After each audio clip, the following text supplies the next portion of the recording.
Qween!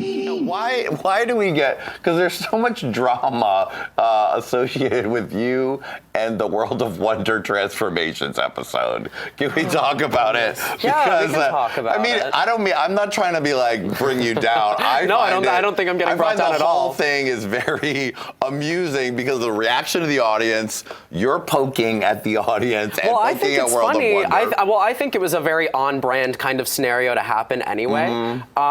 So for what it was, I think the experience was lovely when I was there.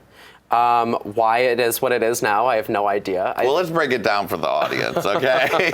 Sure. So, I mean, this was not why you're on the show today. I think you're very interesting, and I like your look, and I like your personality. But there was a very interesting moment where you had done a Transformations with James St. James, and then all of your fans, who are rabid teenage fan types, were like, when is the BibleGirl Transformations coming out? When's it coming out? When's it coming out? And I'm assuming you pushed them a little to be like, keep asking when it's coming out. Not really. I mean, I was in Brazil the entire time when that was really happening. Okay. So I didn't have much internet access. Whatever happened was your fans kept coming at World of Wonder with messages to come out, and then it came out, and it was the shortest Transformations ever, 3 minutes and 57 seconds, and it was sort of like the number heard around the world, like 357.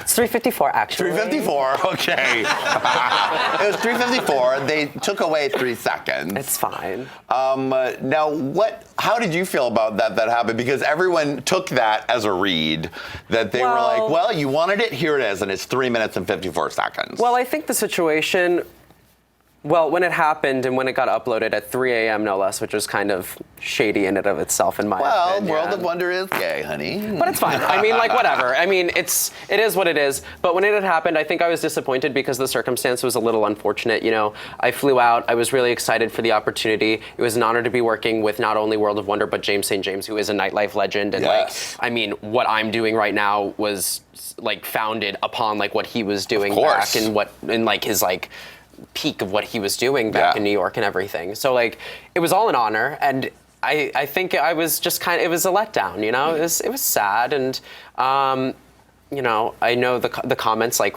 aren't really fun to read, and no one should ever read comments ever. Actually, I've only had 2 weak moments where I've done it, and it actually like put a damper on my day. So like it's the whole like I don't really think about it anymore. You know, it was like something that happened.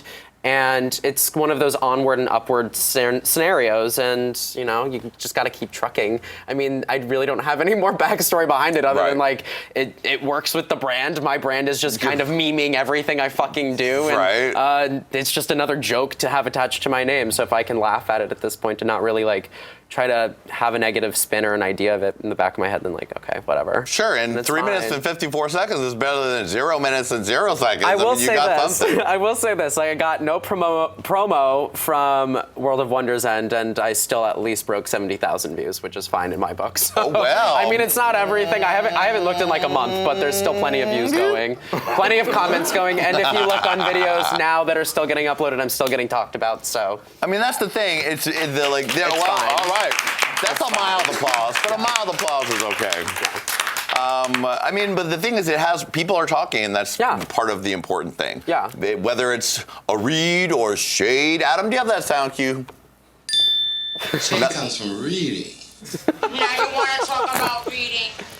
Let's talk about reading. And let them read. I mean, that's what drag is all about, right? I mean, we got the culture. If you're gonna be a public person, especially a drag queen, or even drag queen adjacent, do not know it. Yeah. People are gonna throw you a lot of motherfucking shade. Yeah, and I think that's a learning curve too. That I guess you just gotta get your feet wet with it, and then just understand that that's just something that's gonna happen. Yeah. And Now I've like come to terms with the fact that I'm gonna get criticized. I'm gonna see or hear things that people are saying that are negative about me. But I also have a lot of positive. So it's not much of a worry for me at this point. And it was a matter of me having to understand and realize that there are positives, and they definitely outweigh the negatives. And so if you keep that in your trajectory, everything will... Hey, hey, hey, hey, hey, hey, Qween.